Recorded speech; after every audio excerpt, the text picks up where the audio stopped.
Thank you, sir.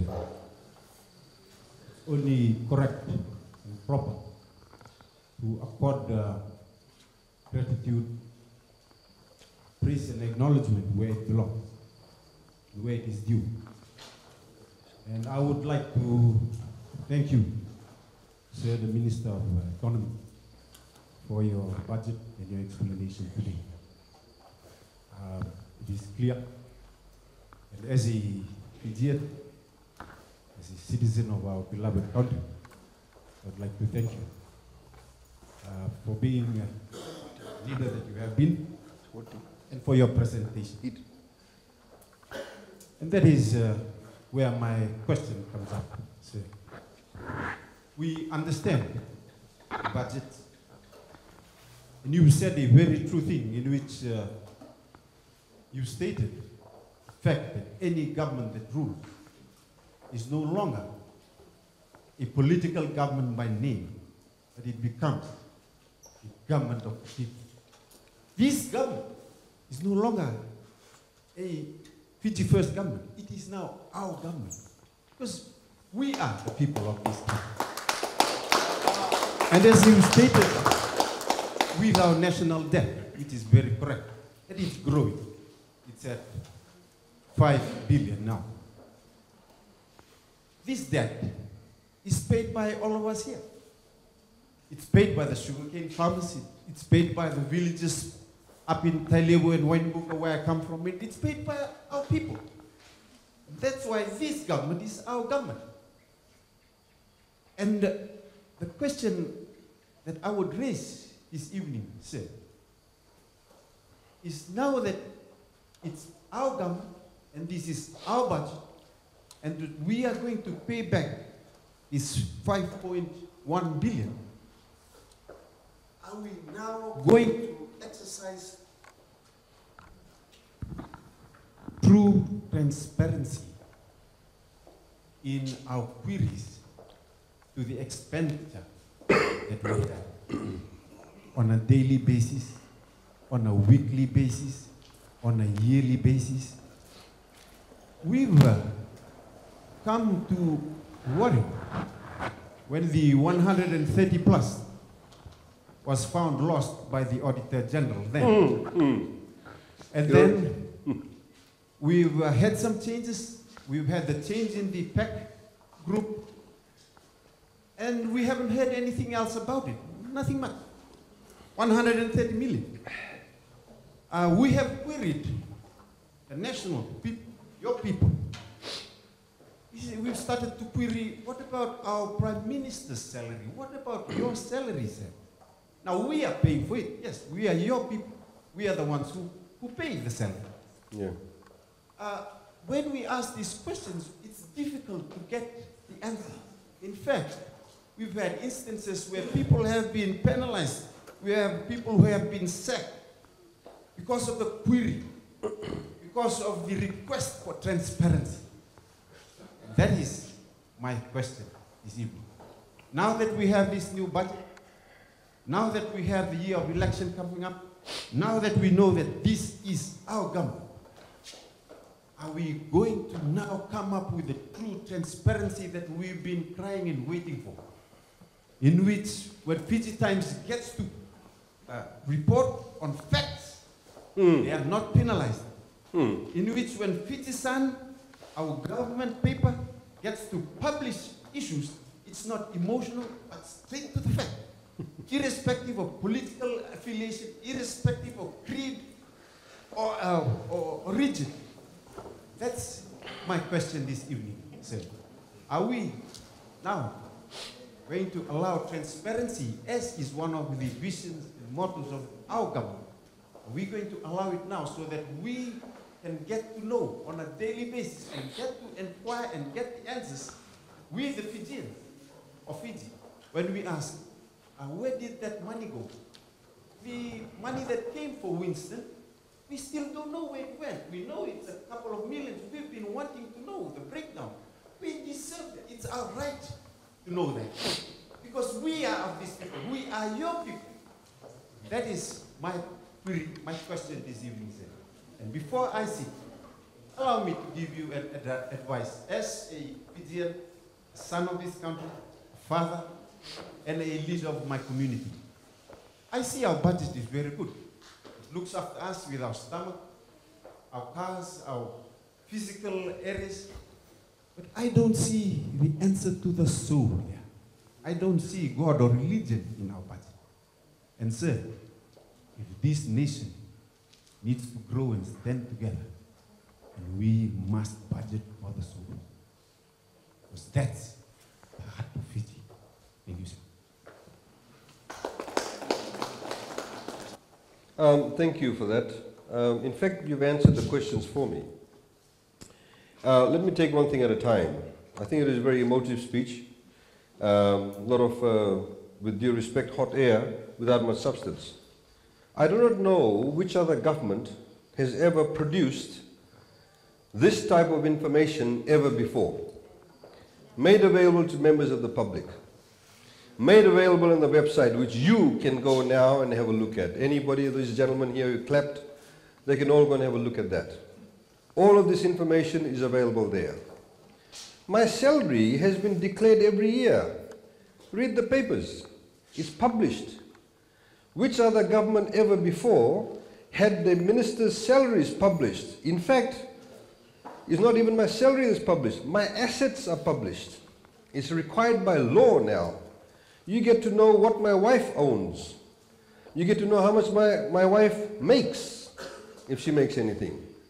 How much my children has. Are you talking about transparency? That's the level of transparency we have. You talk about an article that was run in the Fiji Times of $100 million.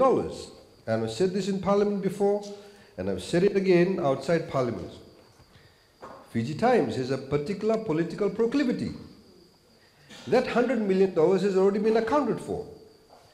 It was an incorrect assumption made by the paper. The Public Accounts Committee has already accounted for that. You can go and read that report. It's made available publicly. There's no point standing here making grandiose statements when the facts are already there. Which other government you're talking about? There's no soul in the budget, there's no God in the budget. Let's be practical about it. Which other government, even the Rambuka government, the Ratumara government had God in the budget? It's great to make a statement like that. Are you saying to have God in the budget, we need to fund churches or mandirs or mosques? Government is not in the business of doing that. You want to build a church, you want to build a mandir, you want to build a mosque, you want to build a gurdwara, you raise your own money and build it yourself. Every government, this is a secular state. What does secular state mean? It means the state is neutral. According to the Constitution, every single person in this country has the right to practice their own religion. Every faith-based organization has the right to open schools under their faith-based organization. Every person has the right not to be forced upon any religion upon them. Our government cannot favor any one denomination, any one faith. I think it is preposterous to say there's no God in this. I'm sure God also means that we need to look after the poor, the sick, and the needy. And that's what this budget provides for. We pay for the babies. We pay for people who are poor. We're giving them insurance. We're giving mothers maternity leave, increase their maternity leave. We're helping our brothers and sisters. Today, not a single child has the excuse of not going to school because their parents cannot afford to pay school fees. I have had so many women say to me that I missed out on high school because we had a big family. And my parents decided to send my brothers to school because the girls would get married and go away in any case. So the only brothers went to school. Today I'm happy to announce to you, we have more girls in high schools and universities than ever before. Ever before. Now, you're talking about heightened level of transparency. I cannot understand what you're talking about. You say you want to know on a daily basis how much money we spend? This book here, the budget book, tells you exactly how much money each department in a ministry, a sub-department will spend. We cannot come and hold a meeting every day. Who's going to run government? Come and say, oh, by the way, sir, we've spent $100 in taking the car from there to there, spent $100 fuel. That's why you have the Public Accounts Committee. That's why you have the Auditor General. They review the expenditure based on this budget. So if, for example, over here, I've opened Ministry of Infrastructure and Transport. It says here, upgrade of government shipping vessels, $800,000. SEG 8. So then they come along and say, how did we spend this money? Where did this money go to? Was there a contractor appointed? Was there a tender called? That's how you account for money. So what you're asking for actually, frankly, sir, is something that's already included. We have a heightened level of transparency. We have a government that does not discriminate. Before in this country, let me remind you, that we had scholarships based on ethnicity. You talked about ethnicity and everybody being equal. What was then called the Fijian Affairs Board scholarships. We had Itauke kids who were being discriminated against even though they had higher marks than other fellow Itauke students because these ones were connected or related to chiefs or knew somebody within the system. We had people like that coming to office because when we appointed, those scholarships were still there. I had Itauke young boys, much higher mark, did not get a place in Fiji School of Medicine, but somebody with a lower mark got in because he had the right connections. We had kids discriminated on the basis of ethnicity. Multi-ethnic scholarships value was far less. When you had a cyclone, Indo-Fijians did not get their homes rebuilt. It was a policy. When the cyclone came after the Beni Marama government was appointed, the PM said everybody's home needs to be rebuilt. You want to know about the help for homes. Where's the money you're saying? It's been given to the people on a card.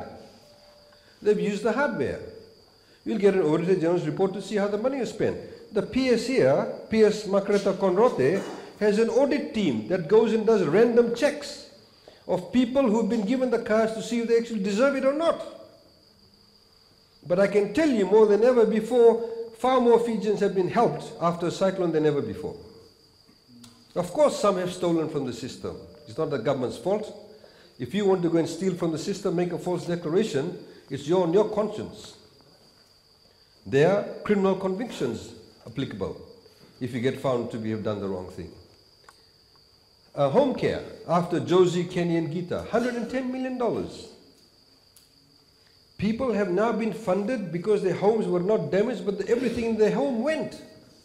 We gave $1,500. We did not give them cash. They had access to buy furniture, whatever it was. As I said, when I don't know whether you were there in the presentation, when I talked about insurance, it's not a sustainable basis. This is why we are trying to get insurance. So next time there's a cyclone, we are actually covered here. Insurance for homes. We've set aside $1 million to pay for the premiums of people. So next time it does not come out of government's pocket, but it comes out from the insurance policy. That's what you call smart governance. In the same way we're leasing vehicles, what you call smart governance. There's no point making a lot of grand statements when you're not being smart about it. You have to be innovative. We have to use technology. Today, when a child is born, before there's only Suva, Lotoka, and Lambasa, you could go and register your child, BDM offices. Today, every single town in Fiji has a BDM office. It costs you $2.25 to register your child. That service is provided everywhere. Today, every single town, including places like Vunise and Kandavu, Nambuwalu, Tavyuni, Rotuma, have legal aid offices. A poor person can go and get their will drafted. A poor person, somebody dies, they get their probate done. We represent mothers, custody battles, domestic violence issues. It's all there. That's what you call providing access to justice. providing access to social justice. Personally, I believe providing social justice actually makes you closer to God. Because all religions teach us to provide social justice. So I think I've answered your question. Just a quick one on the education system. You have stated in the budget that there are scholarships available for students to take courses which are not available in the country, like forensic science, meteorology. Could you just please give us an elaboration on how the students can go around applying and... Sure. No, we made this announcement. In the next couple of months, we'll be giving out the full details. Because obviously there'll be quite a lot of children who will apply for this. So we have to have a system where if there's obviously more than 20 people applying for it and there's only 20 positions, we'll have to have a system whereby we choose the ones that we want. So we'll be actually listing in terms of priority the study areas. Like with toppers, like I said, most of the subjects are in the area of science. Because we don't have a shortage of accountants. We have a shortage of doctors, engineers, marine scientists, foresters, town planners, architects, engineers, huge shortage. So we'll give those areas priority. We don't have actually, I don't think, IPS, we don't have a locally qualified actuarial, right? We don't have a locally qualified actuarial. An actuarial is somebody who does, very complex mathematical formulas for FNPF and various other calculations in that respect. So we don't have, we like to give that priority. So we'll be rolling out that information out and you'll find it on the website, we'll publicize it. Sir, I would like to know, for purchase of land, that the government will be giving $10,000 and $15,000 for building of home. So when we apply for leases, I mean to say when we go to TLTB, why don't they advise us for us to apply for a good lease? I mean, not the what you call agreement to lease, because we pay costs for agreement to lease, and it's a 99-year lease they give. But when we take it to the banks or any financial institutions, and they don't accept it. So that's what I want to know. Why is that? Yeah, I think, sometimes they have agreements to lease because there may be certain things that have not been done. For example, the proper survey of the land. So generally they'll say, okay, we'll give you this area, we'll give you, say 800 square meters lease. But when you have the survey done, you have the proper pegs put in. So they'll give you an agreement to lease, but they may give you a proper lease. So once all the survey and all of that is done, then they'll give you a proper lease. They should give you a proper lease.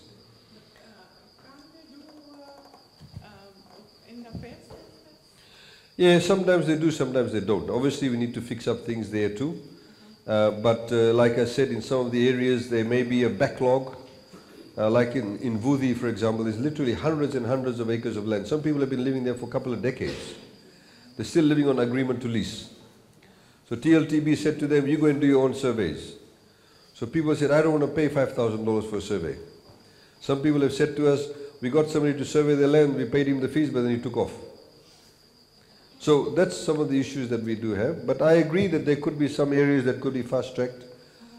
And by when we can go and see TLTB or legal aid for the funds or whatever, the forms or No, so the one over here is this here,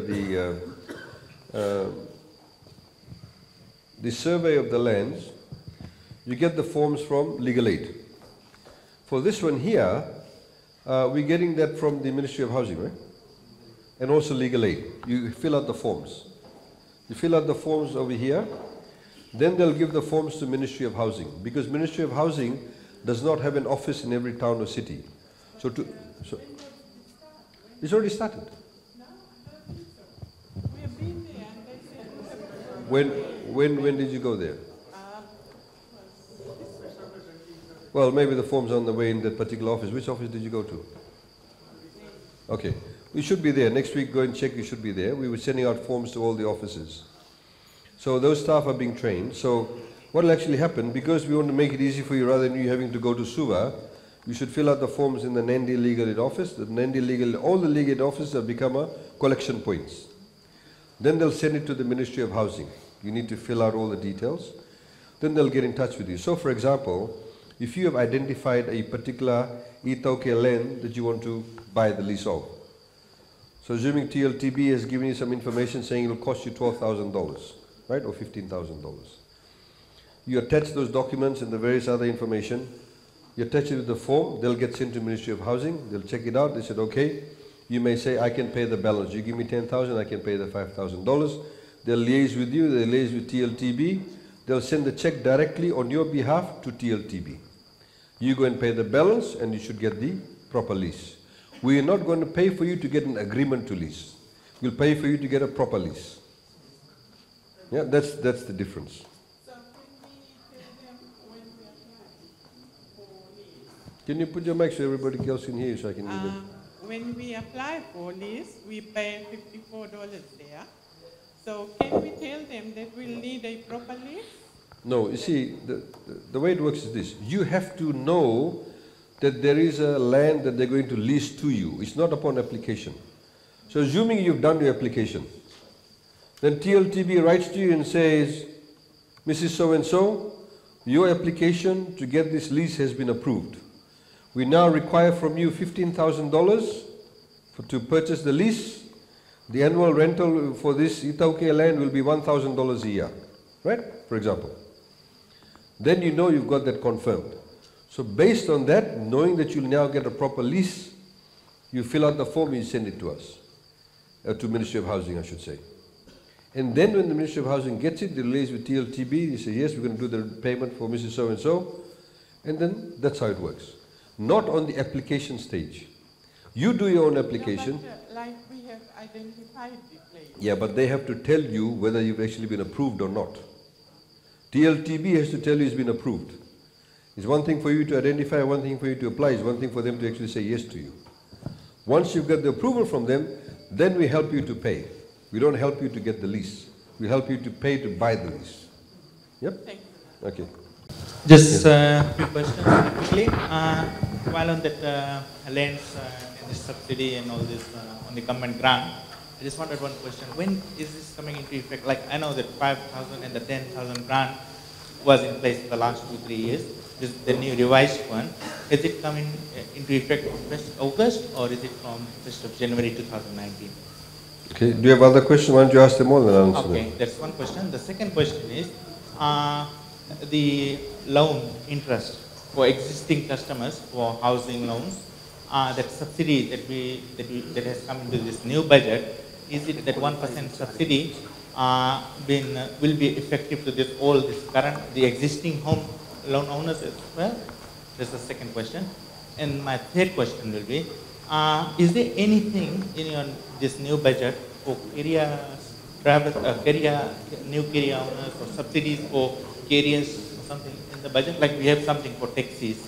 Is there anything that we have for carriers as well? Yes. Thanks. I'll answer the last question first. We don't have any direct subsidies for carrier vehicles. We don't. Of course, we have helping carrier drivers by making sure your children have free education in various other ways. But there's no direct duty reduction in carrier vans, whatever. We don't have that. It's not there.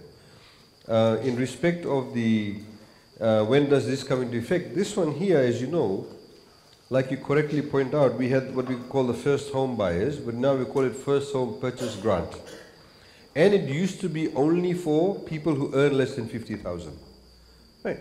It was 10 and 5,000. We've now fine-tuned it. We've broken it down. So if you earn less than 50,000, then you get 15,000 and 10,000. So we've increased it. From 5 to 10, from 10 to 15. Then we've got a new category of people between 50 and 100,000. We've got a lot of submissions. A young couple, both of them are school teachers. Because school teachers have got a pay rise, On average, they are now making more than $50,000 between them. So they still want to buy their first home. So we've increased that threshold. This is now applicable from 1st of August. Right? Now, in respect of those people about the existing home, people who have home loans, if they were the beneficiary of the Reserve Bank 1% interest, you know, I talked about the 1% interest. Last year we announced that. We had said that those people who earn less than $50,000 can get subsidized interest rate, and they don't pay more than 5%. So banks that have lent to them at 5% or less, because they access the 1% interest rate loan from RBF, they'll be eligible for that also. Okay, only those people, not people who've gone on the ordinary home interest rate. You know, those people who source their funds not from RBF but from other sources. Okay. Say, I just want one clarification. Sure. There is a budget located even in rural areas, like roads. In rural areas, there is plenty dust. If a vehicle running, like I'm from Meghalaya, there is a big population there. And daily basis you see there is a lot of vehicle running in the road. And the condition of roads is very bad. Various complaints is done, FRA, but no action is taken. Even if you say, if time, just inspect our area. If you see the houses, even the babies are there. They dry the clothes. Afternoon you see the clothes, even 1 mm, 2 mm dust. So we really disappointed what is happening in that area. If any action is taken, it will be good. This is my request, honestly. Thank you. No, look, I mean, there are obviously lots of areas that, have a look at that, please.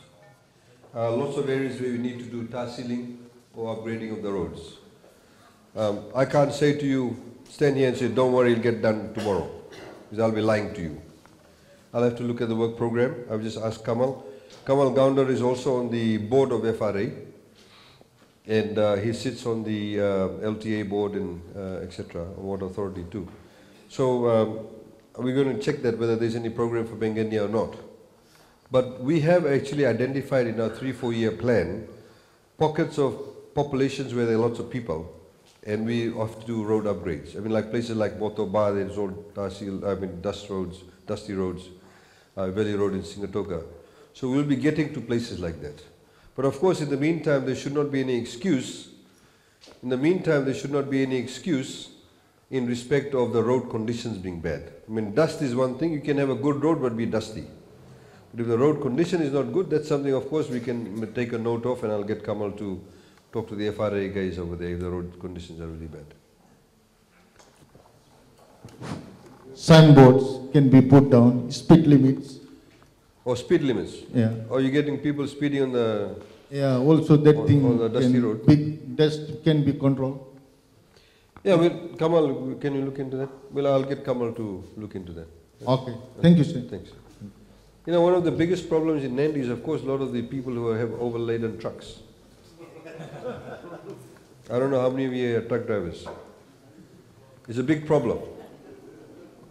I get complaints continuously from, what's the road that goes up to Nosori Highlands?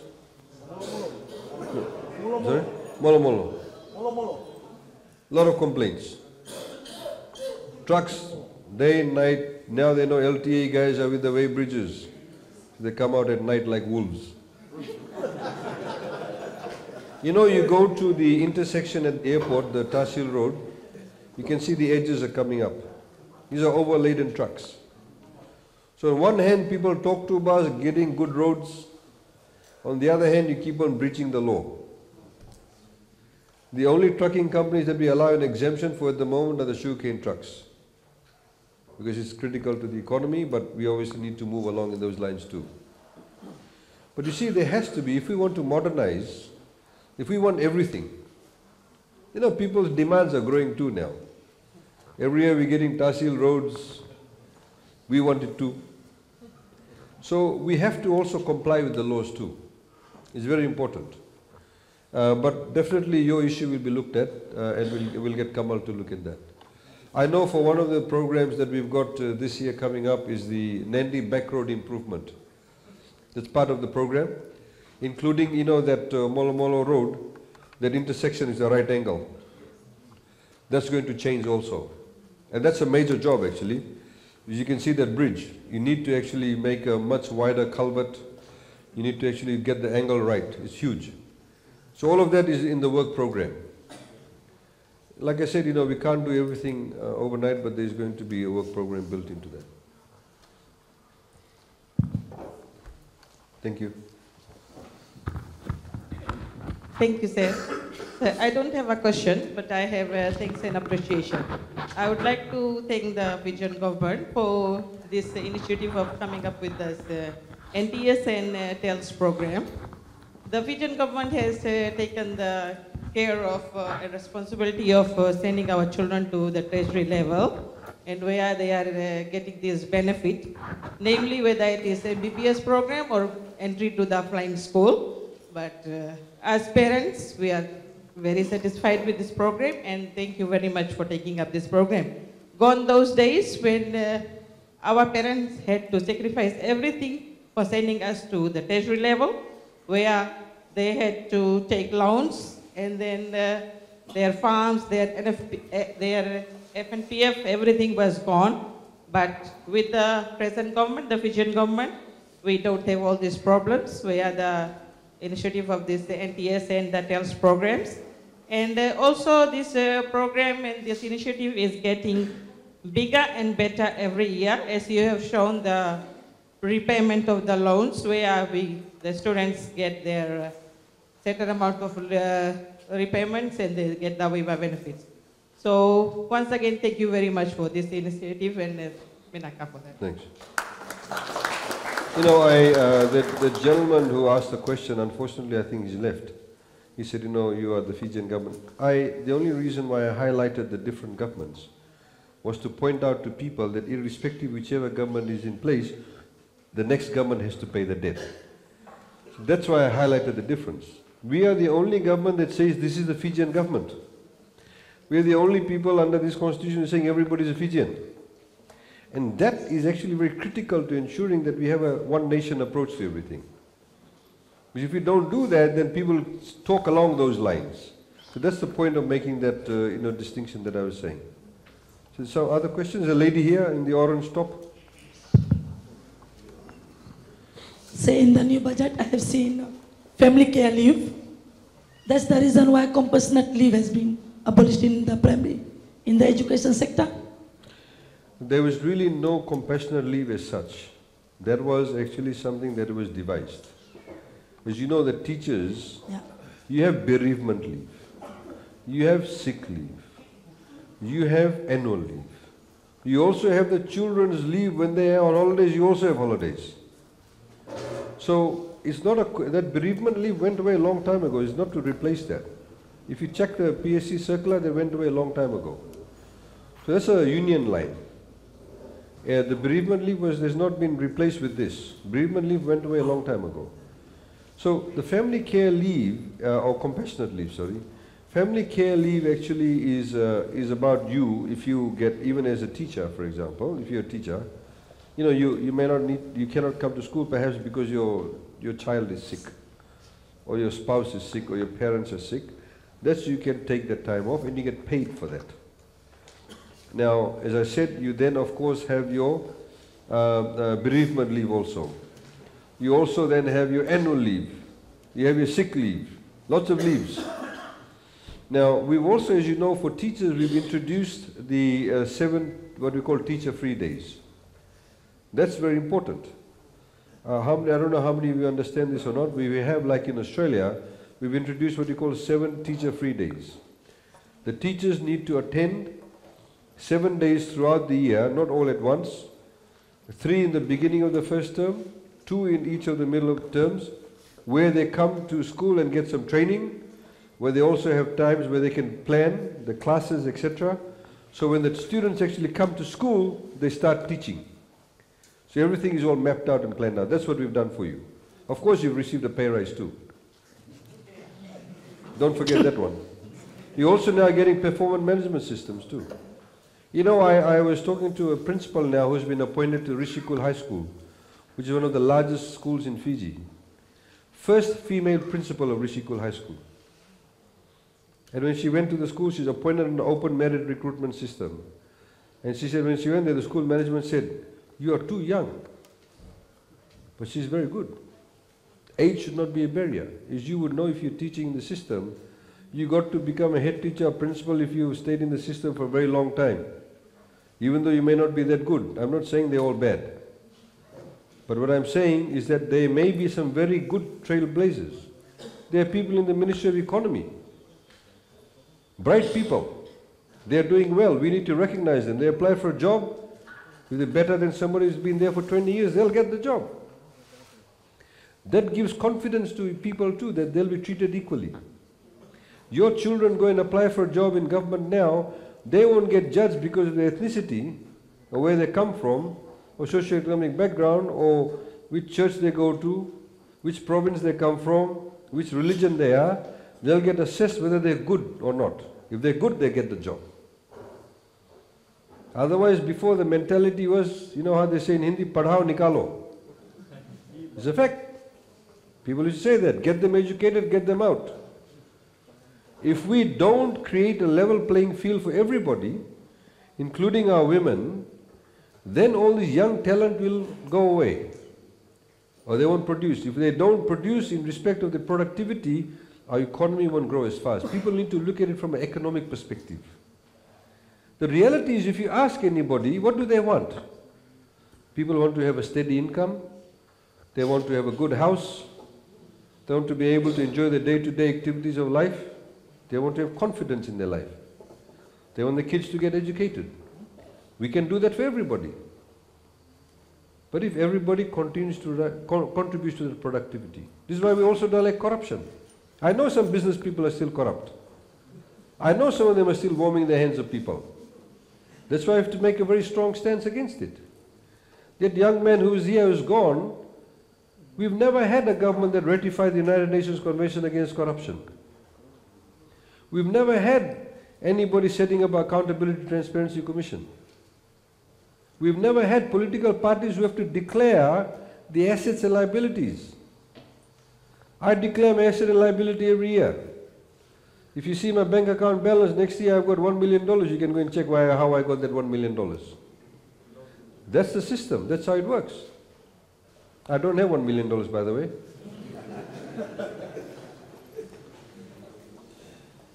So you see, this is the issue. And that's what we need to look at.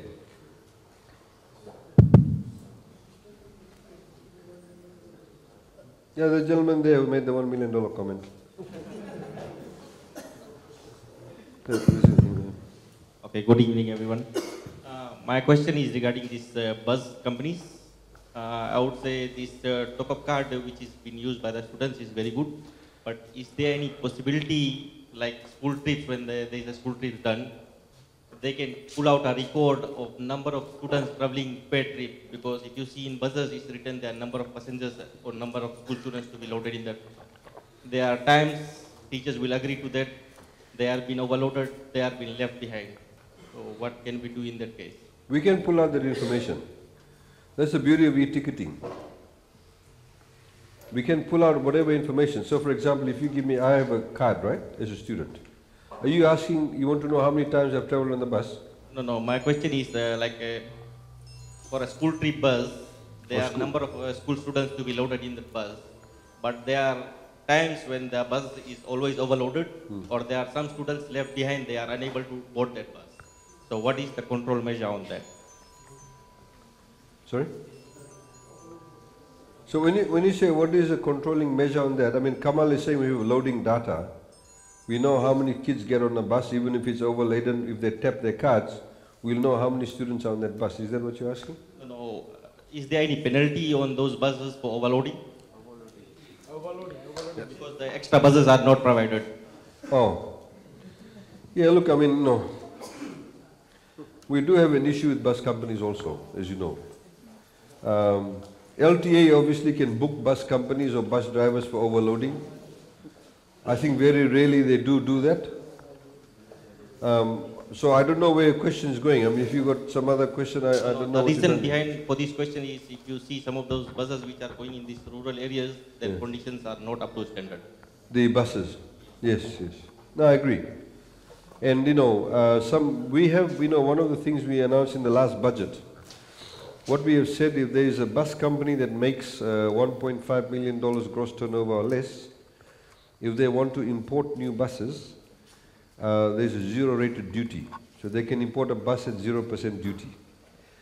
We've also said that if they borrow money from a bank, the interest rate they'll pay will be 5% or less.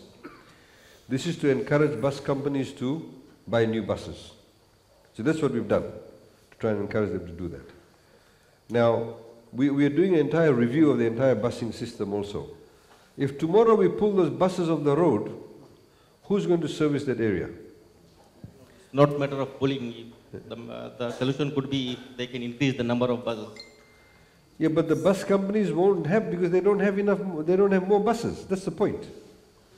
So then if I go and bring another bus company in their route, you start fighting with him, saying, you bring somebody else on my route. Because they have route licenses. So you see, this is a challenge. It's not something that can be fixed overnight. And of course, you are right. There are certain parts of Fiji where the population has grown all of a sudden. There are certain parts you go to Votualevu, the buses are running empty. When 50% of the land leases weren't renewed in Votualevu, places where they had schools and shops, they've all shut down. All the farmers have gone to Suva, living as squatters between Suva and Nosori. That's why I see all the Lambasa flags flying in Suva. They're all there. Right. So my point is, yes, LTA is also needs to be doing a study. Kamal is also on the LTA board to look at how we need to have certain requirements in change of the licenses because the population movements have taken place. And that can only be addressed through that mechanism. Thank you. Okay.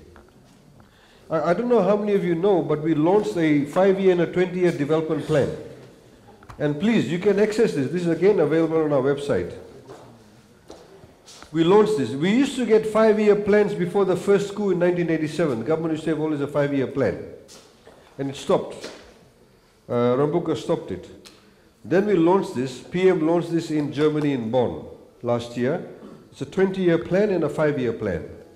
So this looks at things like population movements, where we need to build roads, where we need to connect people to sewage, all of those things that they take into account. You see, like the sugarcane industry. Traditionally, the sugarcane industry was, if my great-grandfather was a sugarcane farmer, everybody else became a sugarcane farmer. Of course, now we have what we call an aging sugarcane farmer population. If you go to the sugarcane farmers, not many young people are farmers. Most of the young people don't want to become sugarcane farmers. They have their mobile phone, they want to do other things. It's a fact. And also the whole sugarcane model is different. We have 5-year, 10-acre farms, 5-acre, 10-acre farms. You go to Mauritius, the entire sugarcane industry was run by 6 companies. Thousands and thousands of acres of land owned by one farmer or one company that owned the plantation. So now we have to look at those types of things, If we now are going to continue small farmer holdings, how do we give them the best assistance? Now you see sugarcane harvesters. Before everything was cut manually. Now we don't even have enough cane cutters. We're using prisoners to cut canes. And we pay them. But now we're using machines too. So you see, it's all changing. So where will we be in 5-10 years' time? This is what this thing is going to look at. I mentioned to you today that 50% of the population is below the age of 27. 70% below the age of 40. In 20 years' time, all those people will be old. What kind of medical services will you require? We brought in the town planner and architect of Singapore recently, I don't know if you've seen the papers, to do some urban planning. Things like, the whole mentality from the colonial times is, each town we have a central bus station, and the market is next to it. That's how things have been. So no government post-independence has tried to change it. We are trying to change it. We've got a lot of work to do. Votualevu should have his own proper market, not people building these, timber shacks with a tarpaulin on the side of the road. We need to have a proper market. You need to have all the facilities close by in each of the suburbs, so it makes it easier for you. You don't have to get in your car and drive. More stress, more carbon in the air. That's what we're trying to do. So we brought in the Singaporeans to actually help us develop that. We have to move away from this whole idea of having one market, one bus stand. We need to have separate buses. We should have a bus stand here. Trips should start from here also to go to various places. Bus fare will be cheaper too. You want to go over there inside Votualevu, you have to catch the bus from Nadi. I'm happy with you, but the reason why I said that was rural was because there is more, also some emphasis given to the rural schools so that people also go to rural schools. No, we have to do that. I agree with you. But what I'm saying that we need to relook at things, you know. And also there will be some rural areas where population will move. Some rural areas like the Honorable Prime Minister tonight is at Sambeto Central School, 100 years. It started in 1918 as Sambeto Indian School. Just 2 years before Girmit ended. It survived 100 years.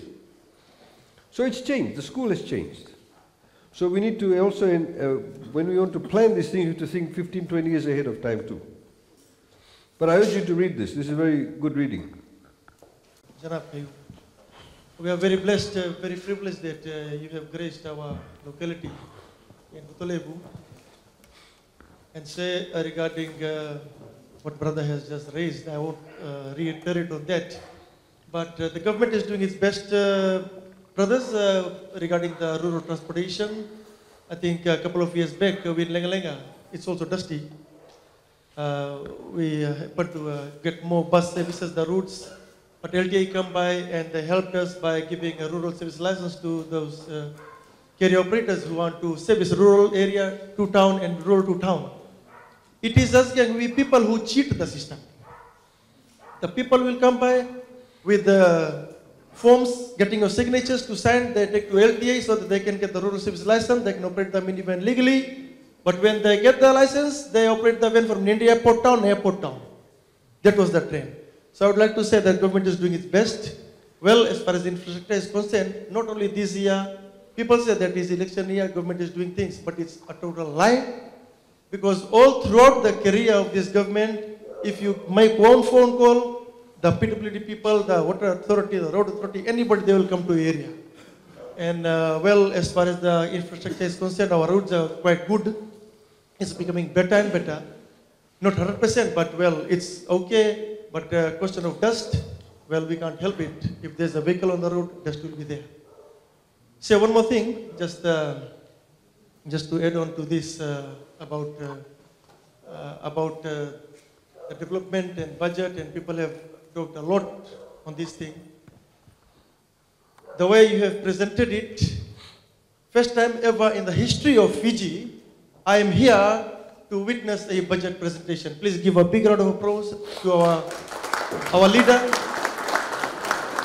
It's an honor, sir, Mr. Khaiyum, that we are in front of you. To speak in front of a teacher is simple. To speak in front of Attorney General of the country and Minister of Economy is quite a hard task. But say, I'm very blessed. We are very blessed. I'm here with my family, with my children, and we are so much honored that you are here, sir. This is the school 21 years back. I was in Form 6 on TELS. I just tell one thing. I'll take 1 minute of you people. This is the road that I take to Lenga and over here. Lenga over here. Paidar. I was very poor. When I passed my Form 7, 1999, 1-bedroom house I passed my Form 7. People know from Lenga over here. Nobody came to my aid. After Form 7, I was on the roads. No scholarship. Even multi-ethnic will fail you. They will favor some selected few. But when I'm looking at this government, when I look at this government and I tell all the people that I meet, tertiary students, secondary, even primary, senior primary, I tell them this is the best government. Because once you complete the education, Form 6, no matter what category you have, you will still end up somewhere constructive place. Please give a big round of applause for all the educational things that you have done today. I wish to shake hands with you. I'm coming right over this. Because now I'm a good man now. I was a school teacher as well.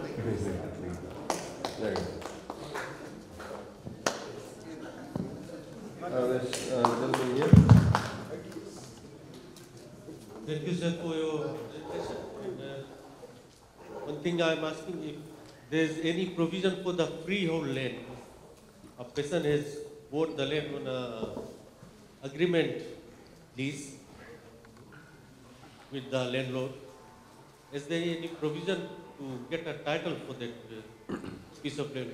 The person has built the house, a concrete house there, Votualevu is there, electricity is there, the road is also there beside the house.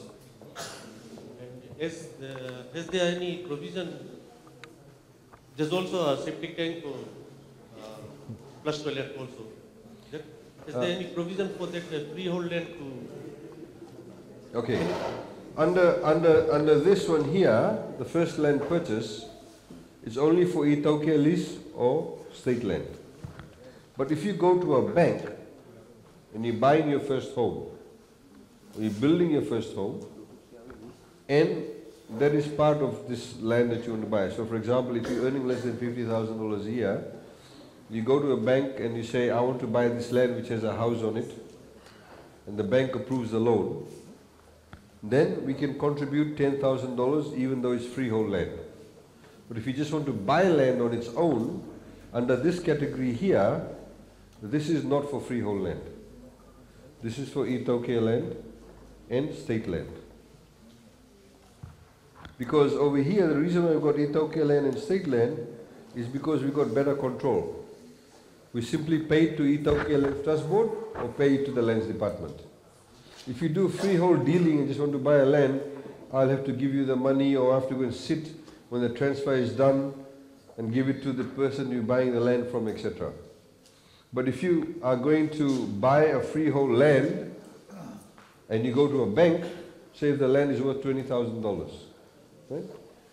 Land is worth $20,000 and you want to build a land, and you want to build a house on it. You're going to build a house on it, and say the house is going to cost you, say, $70,000. So land 20, $70,000 home is $90,000, right? The total cost. You go to the bank and say, look, I have got $15,000 deposit. I earn this much money. Can I borrow money? And by the way, if you say that I can do the repayments, I want to apply for the government grant. So then we contribute $10,000 towards your loan. That's how it works. That's how you qualify under the freehold land. I do not qualify. If, is there any provision so that I can apply from the FNPF for the title of that piece of land? FNPF, if you're a member of FNPF, there's a certain percentage of FNPF funds that FNPF allows you to withdraw. As far as we go to FNPF, they ask for the title. We don't have. No. But if you want to buy the land, land is there. Land is there, but of course you have to give them proper title.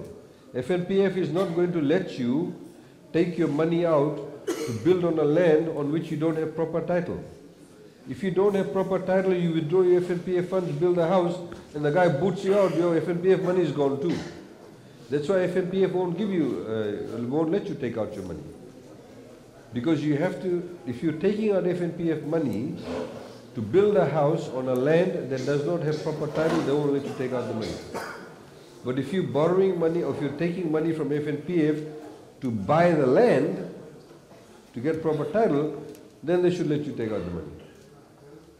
I think what you're trying to do, you're trying to take out your FNPF money to build a house on a land to which you don't have proper title. We have an agreement title registered. Agreement to title registered does not mean anything. It must be under your name. That's the issue with freehold land. The title needs to be under your name. I have seen so many people with agreement to buy and all that, they've been booted out. They take you to court. So if I were you, I would try and get a proper title, get the title transferred to your name, and then you'll be able to access all the funds from FNPF. I already have the house. You have the house, you don't have the title. You have to get the title. So I just want to bring up first home buyers. Many of us don't fall into the brackets of being teachers of high salary. So say that again? Many of us, yes. We don't fall into the high salary bracket. We fall into the unskilled workers and casual workers, which is at the rate of $2.68 an hour. And most of the time when if we have to get our first home grant, And then we have to pay the 10,000, which... It's a grant, you don't pay back. No, I'm sorry, sir. No, I'm saying that, say the house costs 20,000, and you're giving us 10,000. So that will be 10,000 we have to pay back. Yes, the people. But when we take the $2.68 to the bank, the bankers, they don't want to see $2.68, they want to see $4 or $5. Sorry, what work do you do? No, what I'm saying, sir, that when all of us, we want a first home grant or a new home, new land. But because we fall in this $2.68 bracket. No, but what do you do? You're saying we fall into this category. Who's we? No, my husband is a taxi driver, sir. Okay. And it's very hard to go to the bank and even to get a loan of 1,000 or 5,000 because they say, because my husband has been a taxi driver for 22 years. Yes. We have been banking with BSB, but still they do not allow us to get a loan. So he does not get paid $2.68 an hour. Taxi drivers don't get paid $2.68 an hour. No, my husband gets only $100 a week, sir. Okay. Yes, that. So he's got a contract taxi driver? Or he's what? a driver. He's a driver to somebody else. But okay, but does he get a share of the takings, or how does? Because most taxi drivers, a lot of them, they do what they call contract work. So somebody, if I'm the owner of the taxi, they'll give you the taxi to drive for a week, and they say you give me $300 or $200, and whatever more you make, that's yours. No, so we work from, my husband works from Monday to Friday and give all the takings to the boss. And Saturday is day of takings. Sometimes he gets only $100, which he can, he works for But that means your husband is being underpaid. He should go to the Ministry of Labor. Because that's not right. But don't they take too long, sir, the Ministry of Labor? No, it won't take too long. You need to lodge a complaint. But that should solve your problem. Okay, so the only thing I wanted to know, if we don't have this teacher's salary or both of us are teachers, I thought you said your husband is a taxi driver, not a teacher. No, I'm trying to say that if I want to get a new home, taking this $100 to the bank regularly, my husband's wages to the bank, $100 to the bank, and I want to get a new home. Yes. And then the banks don't give the balance of, what do I do then? Well, you have a problem. Yes. You have a problem. The reality, firstly, I really am trying to understand your issue. If your husband is working 6 days a week and getting paid $100 as wages, there's something very seriously wrong. So you need to report it to the Ministry of Labor. That's your first issue that you need to deal with. Because your husband, that means 100 divided by 6 days, and if he's working 8 hours a day, I mean, that's very little money. 100 divided by 6 is like, $10 something a day. So in this day and age, that's very... that's very bad, yes. Yeah, no, but people don't actually work for that much. So I'm surprised that you're saying that your husband is working for less than $15 a day, and he's been doing this for years. You should really report this to the Ministry of Labor. That's right, sir, but... Why don't we do this? Why don't my staff are here, you give your husband's name and details, and we can actually make a complaint to the Ministry of Labor. Give us all the details, we'll do that for you. Okay? Thank you. Hello, Mr. Hi. Khaiyum. I have a question about your ECCE and infant schools initiative that you will be an ongoing initiative, early childhood care for and education. ECCE, yes, yeah. I just wanted to ask, having free education for Fiji, that's history in the making, eh? So say that again, I can't hear. Having education that's free for all kids in Fiji, I said that's history in the making for Fiji. I just wanted to ask if there is more quality in depth in having these infant schools provided for kids in their early formative years. Is it, are there any regulations or something or guarantees that these teachers, since you've raised their salary, a return of investment for the kids themselves when they come out, that they learn how to read in the first place. So by the time they reach year 7 or year 8, they're able to distinguish between vowel sounds and consonant sounds. I'm just saying in depth. So you're basically talking about the quality of the teaching? Of the teaching, yes. Are you talking about whether we are monitoring that or not? Yes. Yeah. No, look, I mean, I think there's a whole room for improvement in that area. And in fact, that's one of the things that I've been saying in other forums, that we need to provide a huge focus on primary and secondary education. We need to do a lot more investment. One of the things we like to do, I mean, I've asked, for example, the Australian government to help us to do with some gap analysis, where, for example, we can improve. I mean, for example, I've said things like maths. You know, most kids, they don't want to do pure maths, but they want to do what we call life maths. In Australia, they call it life maths. So we need to provide those options to them. Otherwise, you know, we won't be able to improve the kids' ability to keep their attention. So that's very, very important. Yes. So there's a number of changes we're looking at, and also monitoring is very, very important. I agree with you. We need to do that too. My second question. Sure. That point of sale that you said, yes, for banks not including those fees, does that mean when you said that the money is going around, that the money, if we don't withdraw any fees, the money is going around within the bank, right? Does that mean that the bank will charge us withdrawal fees if we do withdraw money from the ATM? No. What I'm saying, sorry, we just a bit of quiet, we'll finish up very soon. If you go and withdraw money from an ATM, the fees will be charged. Yes. If you carry out a transaction at a point of sale machine, in other words, you don't take out the cash, but you simply pay money from your account to another account, then there won't be any fees. You understand? I wanted to ask is, when that comes into effect, will the bank charge us extra fees if we do withdraw money, even when you No extra fees, the continuation of the same fees you're paying now. Okay. Yeah. Good evening, sir. Good evening. For the past 28 years, me and my husband, we have been struggling for one of our piece of land lease. And while we had all the requirements in place, we paid all the relevant fees which was required by the department. Nobody had been able to help us in the past 28 years. But with your government, Fiji Fest, now we have finally met the right people and they have helped us, and now we are on the verge of getting our lease. So I just want to thank you from the bottom of my heart that this is the first time that this government has helped us and we are so successfully doing our lease. So I want to give them a round of applause. Thank you. I really want you to tell me when you get the lease. Don't say on the verge of getting the lease. As soon as you get the lease, there'll be then really good news. But thank you for that. Thank you everybody for coming tonight.